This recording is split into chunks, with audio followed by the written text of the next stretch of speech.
You are Locked On Wolverines, your daily podcast on the Michigan Wolverines, part of the Locked On Podcast Network. Happy Monday. We're back in doing it. Locked On Wolverines podcast, part of the Locked On Podcast Network, where it is your team every day. I am your man on the ground, Isaiah Hole, publisher of Wolverines Wire through USA Today Sports Media Group. I see my eyes darting over because I recorded about 2 minutes and then realized that audio form looks really weird. And turned out it was all, my voice was all ones and zeros. Anyway, it is Monday. Zuri's very excited for it as she is just off camera beneath me here. But I was thinking we could get into some, at first I was like, well, we could get into some of the things that happened over the weekend, whether it's basketball. I don't really want to talk about basketball. I think everyone's just kind of mad. You know, let's wait until Big Ten tournament if they make a run. It's possible, by the way. It is absolutely possible that they do. They play every team basically close. It's just they can't close. Then they started being able to close, and then they couldn't close again. We could talk about the combine, whether it's DJ Turner having the fastest time, Ozzie Smith having the most bench press reps, CJ Stroud blaming Michigan for costing him 2 Heisman trophies. But is any of that really that interesting? I don't know that it is. So we're just going to continue on with our spring football preview. Today we are going to do the running backs and the linebackers. I think that's a perfect way to mix it, especially because Kalel Mullings is both. So it's a perfect way to kind of get to both here. Before we start, I want to give a shout out to my underwriter on the mortgage, Charlie Hoover, who's big Michigan fan of the show. Really appreciate not only the conversation today and the job you're doing, but also your patronage of the show. So thank you, Charlie. All right, so let's go ahead and get into it. Let's start with the running backs because I feel like this is going to be the shorter of the two. Well, I mean, it's going to be one segment each, and then we'll kind of tie it together. But you know what is what. There's no mystery for the most part because you have Blake Corum and Donovan Edwards. Now, Blake Corum is not going to be participating in the spring, which I think weirdly is kind of a good thing because we know what he's capable of, and assuming that he, has a full fall camp and summer conditioning, which is what is expected, and doesn't skip a beat, all should be well. I mean, you never know, but it's not, it's not an ACL injury per se. It's patellar tendon and all of that. He should be fine. I mean, he tried to actually even go out and play on it. But I think it's a good situation because this gives kind of like Blake Corum getting the opportunity last spring without having Hassan Haskins being an equal carrier. Obviously, Hassan Haskins having gone to the NFL. Donovan Edwards gets that opportunity now. Donovan Edwards now has that opportunity to go out and show what he can do as a lead back outside of what we've seen in games, obviously. And he was stellar and is ranked one of the best running backs in the country, top 10. Basically, he would start at any program. And that isn't Michigan because Michigan has Blake Corum, the guy who's rated number 1. So it's a good situation because he can learn to do some of the things that Corum did. And I know there's a lot of people say you can't really learn that. Blake Corum learned it. Grinding out those extra yards the way Blake Corum did, that wasn't his game in 2021. That was Hassan Haskins' game. The big concern going into 2022 was having a guy who could grind out extra yards. And then Blake Corum took it upon himself to be able to do it. So I know there's a lot of people writing Donovan Edwards off right now and saying, he might not be able to do exactly that. He has been a guy that, he gets a carry for 2, a carry for 3, a carry for 2, and then a carry for 70. It'll be interesting to see if he can up his game to that next level to where he is getting the carry for 6 more regularly. because his numbers make it look like that's what's happening, and it's generally not. It's basically a walk, a single, a walk, maybe even a strikeout, and then a home run. That's kind of how he is operated. So I think it will be interesting for him to be a guy that has that opportunity in spring ball to really take things to that next level. Now, behind him is all kinds of question marks. And of course, Michigan, we learned the importance of having a third down, not necessarily a third down back, but a third back. We learned that this past year, especially with CJ Stokes seeming not ready to carry the mantle, take the mantle, whatever the idiom is, and for Kalel Mullings to be in those really bright lights.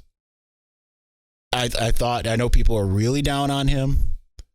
He did a great job and really helped Michigan pull away in the Purdue game. Don't forget his contributions because of something that went wrong. But do remember the good and the bad, right? That's always important, is to be able to notice that there's both sides. And the fumbling, that, the botched handoff, not good, especially because he fumbled in the spring game last year. The whole concern going into the season, if he was to play running back, is will he fumble the ball? And he did it at the worst possible time. I need a drink here real quick.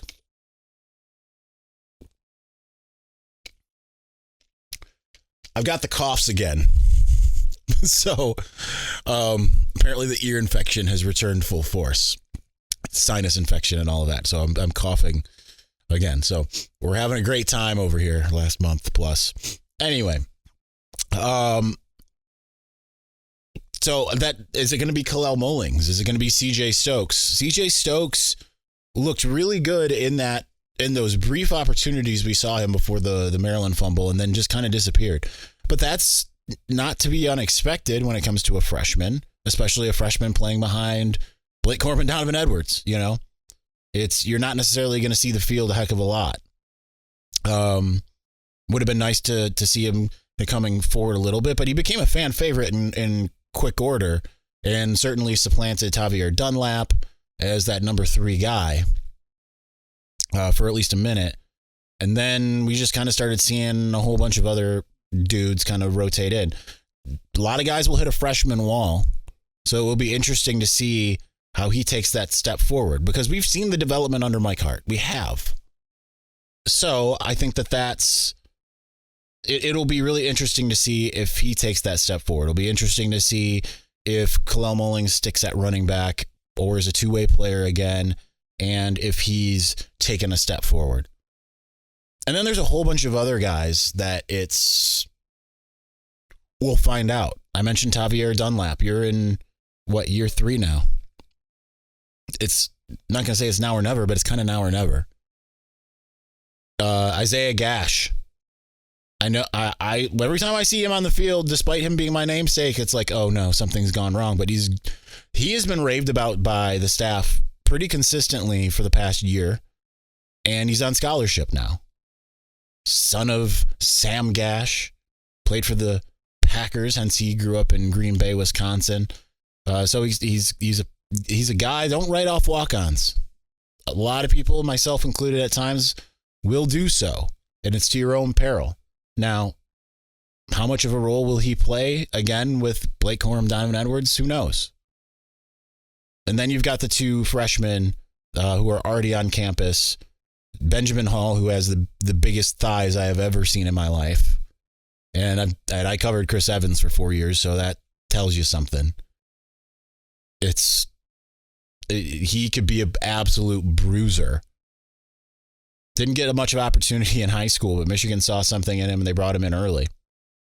When they bring you in early, if they say, yeah, you're allowed to be an early enrollee, that's a pretty good sign they like you.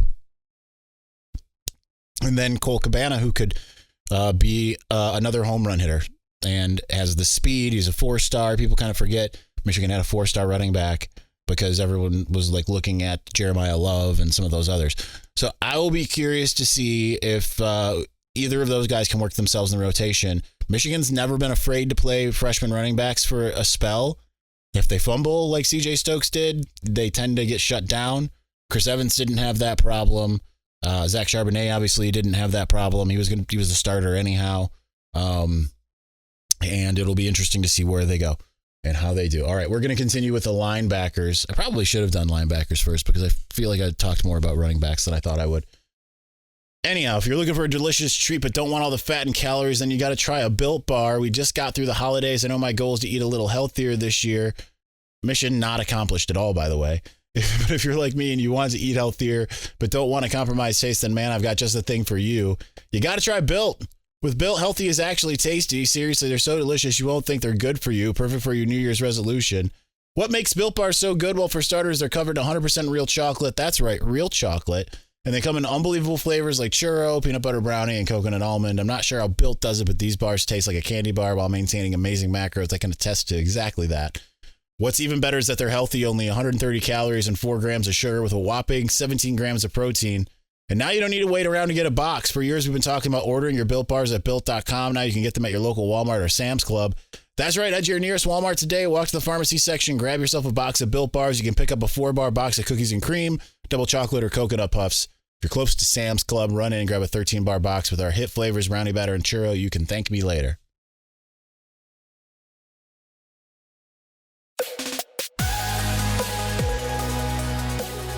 All right, let's continue on with the linebackers, and then we'll see where we go from there. If I want to tie it together, if I want to go completely direction entirely, that's the fun of the show, is when I'm sitting here talking to you, I'm actually talking to myself, and I can say whatever I kind of want to and go there.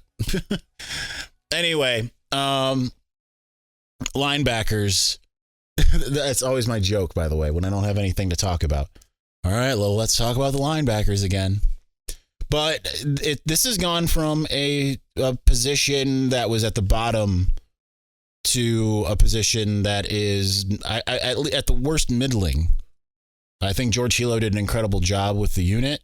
It's sad. I'm sad to see him go. Obviously, everyone's very excited, myself included, about Chris Partridge coming in because we know that he is a known commodity and an amazing recruiter. But let's not forget what George Hilo inherited. Because he inherited just a bunch of guys who weren't necessarily top names. I mean, even a guy like Josh Ross, while the staff was sitting there calling him Devin Bush 2.0, anyone who was watching was like, that's just not accurate. And then he turned into being, especially by the very end, very solid. But who is on the field now is a completely different thing. It's I've got Zuri down here just demanding attention. Anyway, it's obviously it all starts with Junior Colson. Now I'm not including the outside linebackers. We covered those with the defensive line guys, but it's at least did we do a defensive ends or did we just do defensive interior? I'll have to go back and look. Memory not so great. But Junior Colson is where it starts. And keep in mind, last year was his first year as a starter. So you can sit there and say, well, you know, there was some moments when things maybe could have been better. This is his first year as a starter. Guys get better, especially a young talent like him.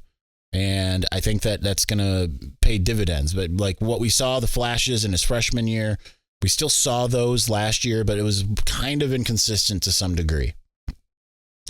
So I am excited to see how he takes that step forward, especially because I feel like he is going to have a bit more leadership as well than he had, because once guys get older and they're good players, especially at a linebacker position like him, they tend to take on the role of a leader.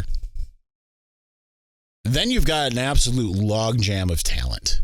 And this is where things have really improved, because not only did you bring in Ernest Hausman, who started in his freshman year at Nebraska, was considered until you started seeing guys come in the portal from Jackson State and going to Colorado. He was the number one transfer in the transfer portal when Michigan got him. He comes in. Obviously, he's not coming in to sit. So he's going to at least see the field. And it's going to be really interesting to see how he acclimates to Jesse Minter's system. And he's already has a relationship with Chris Partridge, who was recruiting him to Ole Miss. And it's just a good situation. And then you have Michael Barrett, who went from being a guy that was kind of like, oh, yeah, he exists. Great on special teams. Okay on defense. Looked really good that first game at Viper and then kind of fell off. Looked okay when finally called upon after the Michigan State game in 2021. But then really ascended as last season went on. Pause to keep myself from coughing here.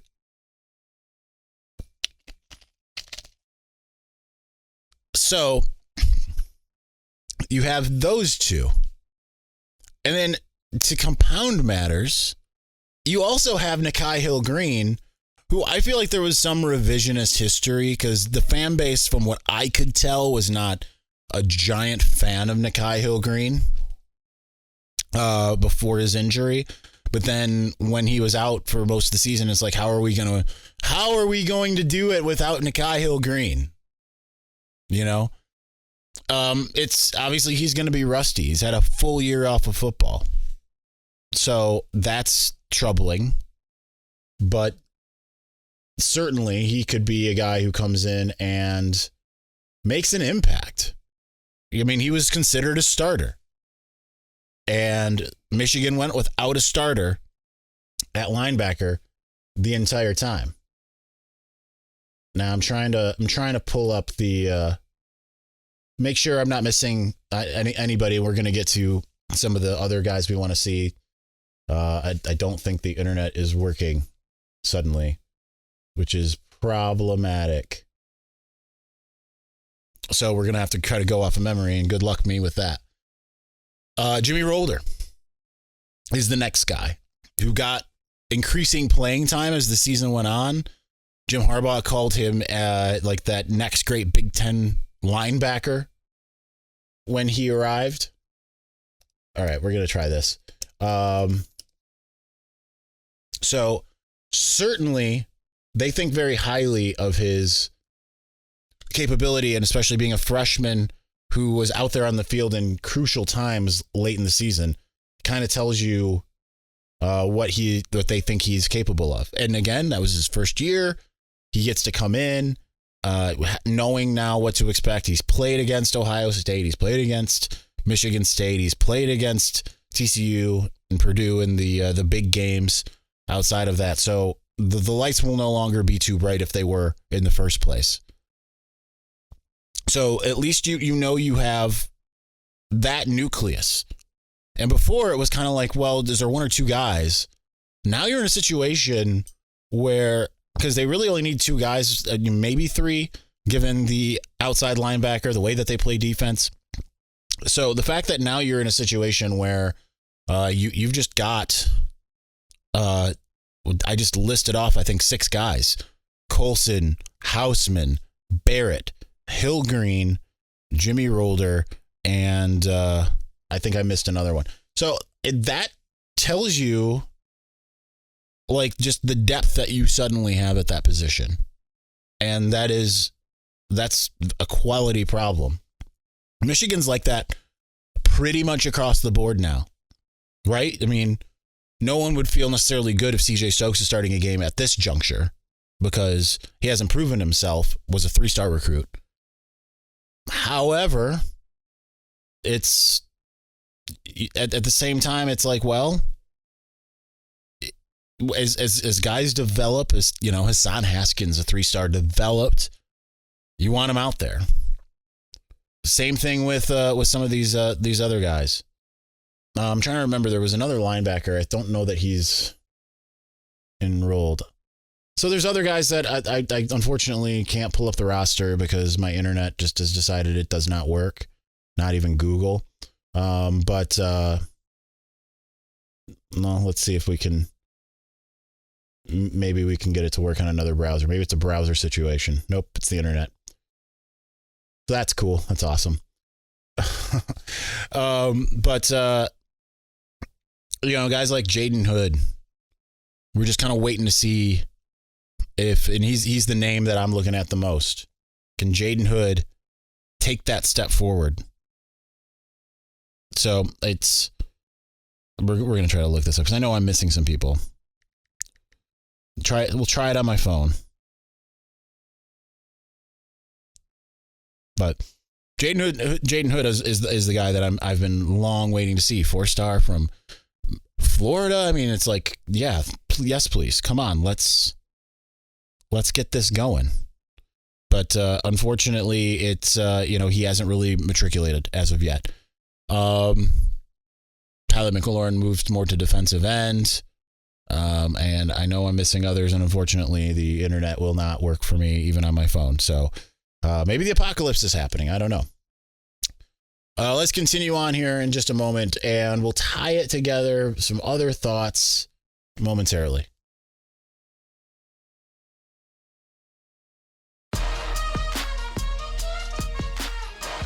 All right, I wouldn't say that Michigan is in a prime position with these two with these two spots necessarily yet. Running back, yes, but you still want to see the recruitment uptick. Linebackers at least trending in the right direction after being like the rated last in my positional rankings each of the last 2 years, and then this year they're not. So it's trending in the right direction. I really want to see linebacker ascend. Michigan has not gotten that 5-star in the middle. They got a guy who played like one in Devin Bush. Okay, the internet seems to be working again. They got one that played like a 5-star in Devin Bush. So I want to see them go out and get a guy that is of that caliber. Junior Colson certainly could be that guy.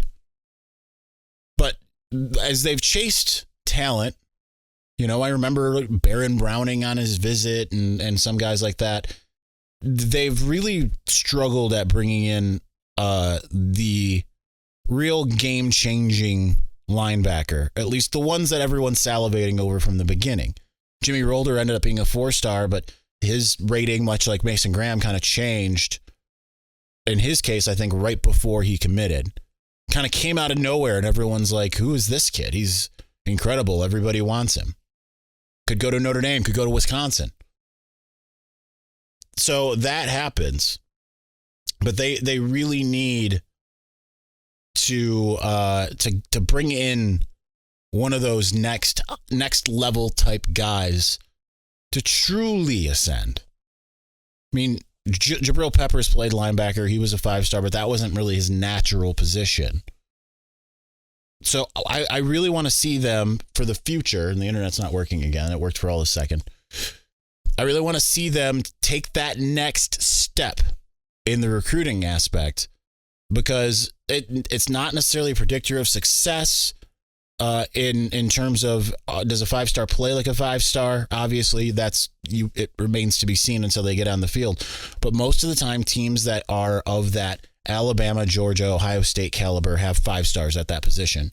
Now, they have done a really good job of getting a lot out of players that aren't that. And then you had the Devin Bush of it all, who played as basically the best linebacker in the country. If Michigan wants to take that next step, told you, Michigan wants to take that next step, they are going to need to find guys that can come in and be that high caliber guy. Now, maybe Ernest Hausman is that.